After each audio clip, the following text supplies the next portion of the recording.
This is the Turf Zone Podcast, your central information and news hub, bringing together professionals from turf associations across multiple states to share things to help you in your business.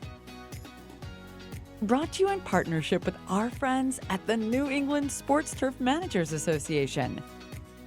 Now, let's get in the zone. Welcome to the Turf Zone. In this episode, we feature an article titled Managing Sports Fields During Heat and Drought Stress. Editor's note: this New England summer has been excessively dry and hot. Average high air temps have been well above 85 degrees Fahrenheit, and we are carrying a precipitation deficit of several inches. Most of southern New England is in severe drought, and other areas are in moderate drought. The average soil temperature at 2-inch depth ranges from mid-70 degrees to the low 80s.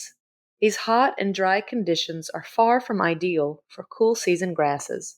This article will look at how cool season grasses respond to heat and drought and how best to manage them to minimize turf injury. The principles of heat and drought stress.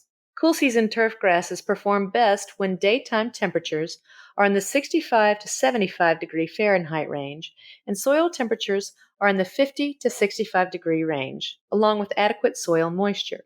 By comparison, warm season grasses can function better in warmer temperatures and are able to continue growing during the heat of the summer if there is adequate soil moisture. The most stressful time of the year for cool season turf grass is typically June through August, when there are hot, sunny days and temperatures routinely in the 80s. With temperatures on the rise, it is a good time to remember what effect temperature has on turf. Solar radiation is the source of heat buildup in the turfgrass plant. Transpiration of water up through the plants and out of the stomatal pores dissipates the heat. The rate of transpirational flow is dependent on temperature, wind, solar radiation, and humidity. It is regulated by the stomatal openings and by the static layer of air that covers the leaf blade, called the boundary layer, and held at 100% humidity. Once the boundary layer is removed by windy conditions, the movement of water via transpiration is increased. Thus, the rate of transpirational cooling is much greater on a sunny, windy day than a cloudy, calm day. Given the following conditions, this is what the turf may be experiencing. Clear, sunny day, no breeze, and adequate soil moisture. The canopy temperature will be 15 degrees Fahrenheit higher than the air temperature. Clear, sunny day, slight breeze, adequate soil moisture. The canopy temperature will be within 1 degree of the air temperature. Cloudy, no breeze, adequate soil moisture. The canopy temperature will be the same as the air temperature. If soil moisture is limiting, under sunny days the canopy temperature can rise 20 degrees above the air temperature. Heavy sand top dressing left on the turf surface can increase canopy temperatures 23 degrees Fahrenheit. The most common heat stress symptoms are a reduction in shoot growth and a stoppage or loss of a functional root system. In most cases, heat stress alone does not cause turf death. The impact of heat is often associated with detrimental changes to the plant that increase the likelihood of traffic or wear injury. Turf grasses vary in their tolerance to heat stress, with tall fescue withstanding considerably more heat stress than perennial ryegrass or rough bluegrass. Soil temperatures above the optimum are more detrimental than air temperature. When average daily soil temperatures exceed 70 degrees, 50% or more of the root system of a cool season turfgrass can be lost. In a controlled study at Rutgers University, the researchers exposed creeping bentgrass plants to increasing soil temperatures while holding the air temperature constant at 68 degrees. Above 70, they observed a decline in root mass, length, and activity, which continued to decline with increasing soil temperature. In Ohio State rhizotron research, root activity and growth declined dramatically during summer stress. While warm season grasses perform much better during the heat of the summer than cool season grasses, both are susceptible to drought stress and will go dormant in the summer if they do not get water. How drought-tolerant a turfgrass is depends upon 1. The severity and duration of the drought and number of drought exposures. 2. Being able to evade the stress. Turf may go dormant during the summer to evade the stress period. An example of this would be rough bluegrass, Poa trivialis. 3. Being able to avoid the stress.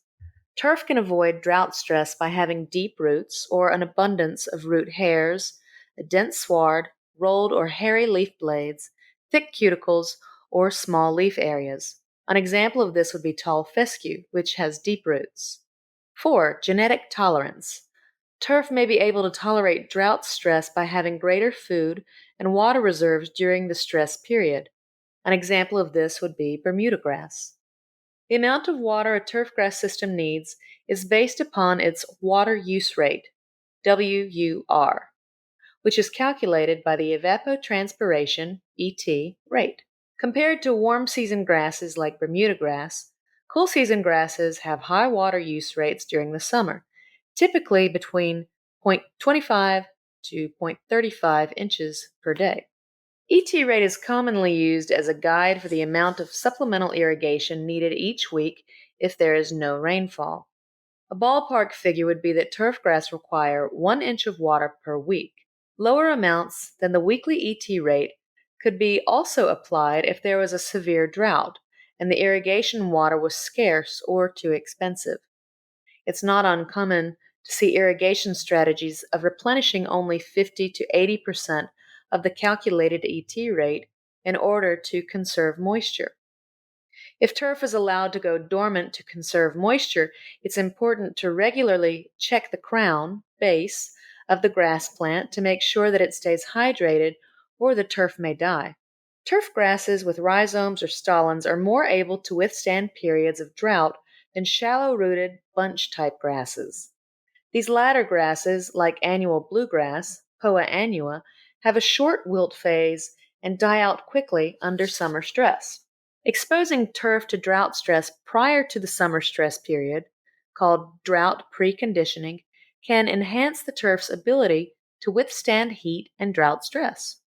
Research by Binru Juan has shown that drought preconditioning can promote much deeper and extensive root systems in turf like Kentucky bluegrass.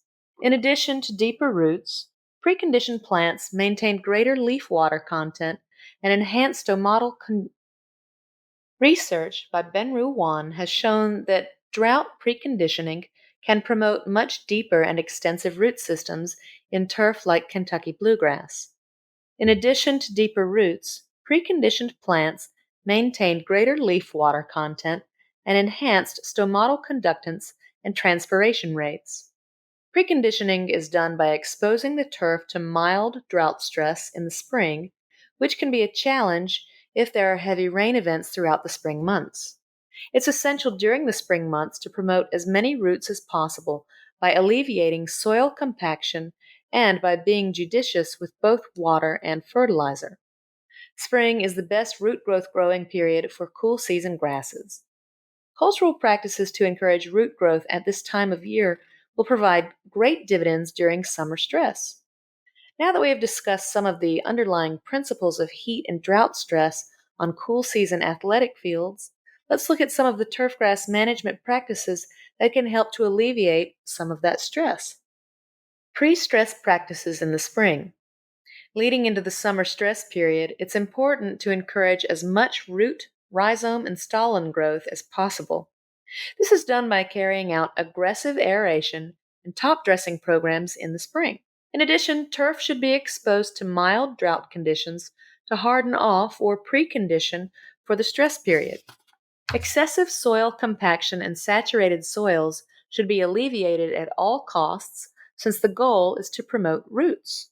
Excessive amounts of nitrogen applied in the spring will favor top growth and be detrimental to root growth, so apply light rates of fertilizer.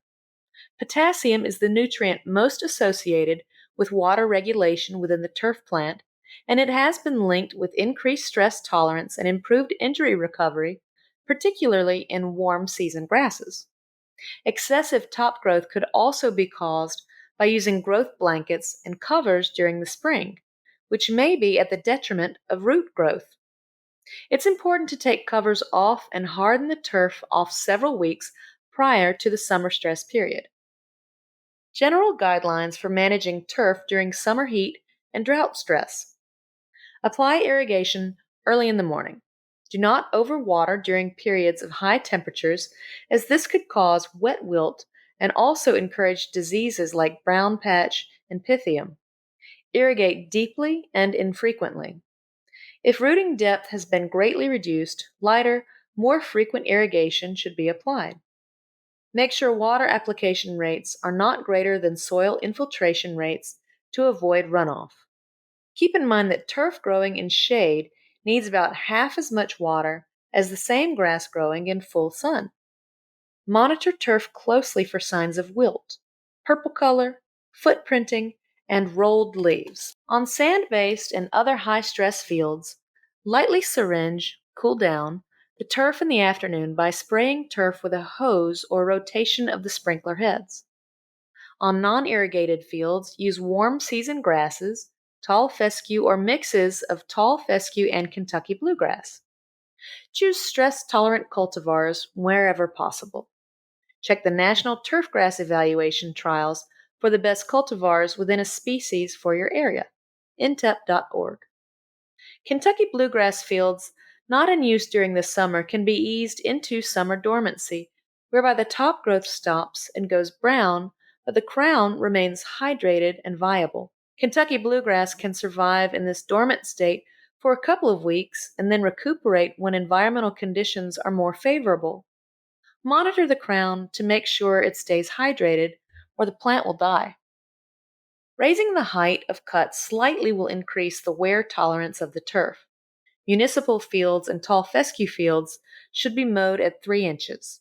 A denser turf will provide better protection to the growing point and also help minimize temperature buildup at the soil surface. Minimize the frequency of mowing. For example, if double cutting prior to games is a standard practice, reduce the frequency to single cutting. Avoid mowing during the heat of the day. Avoid mowing wilted turf. Minimize repetitive mowing patterns. Disperse or stagger the entering and exiting patterns and practice drill areas to minimize and reduce the concentration of wear. Keep traffic off dormant fields. Reduce the frequency of practices like verticutting, core aeration, and sand top dressing. Avoid applying DMI fungicides and plant growth regulators. Avoid the use of covers and tarps. Apply nitrogen fertilizer during the stress period to suppress leaf senescence during periods of high temperature and to promote recovery. Use a slow-release source of nitrogen.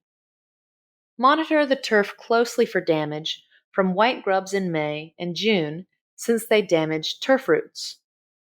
Fields with a history of grub problems need to be protected with a season-long control product. Bluegrass billbugs have been a major problem on fields the last 2 summers. The damage has been misdiagnosed as mild drought. Check for insect activity if turf looks droughty. Authors: Dr. T.K. Danneberger, Dr. J.R. Street, and P.J. Sherratt, Sports Turf Management, The Ohio State University, July 2016. For all resources associated with this article, check out our show notes. Don't miss an episode. Subscribe on Apple Podcasts, Spotify, or wherever you get your podcasts. You can also visit us at theturfzone.com. You've been listening to The Turf Zone. For more episodes of The Turf Zone, visit theturfzone.com and subscribe on Apple Podcast, Stitcher, or your favorite podcast app.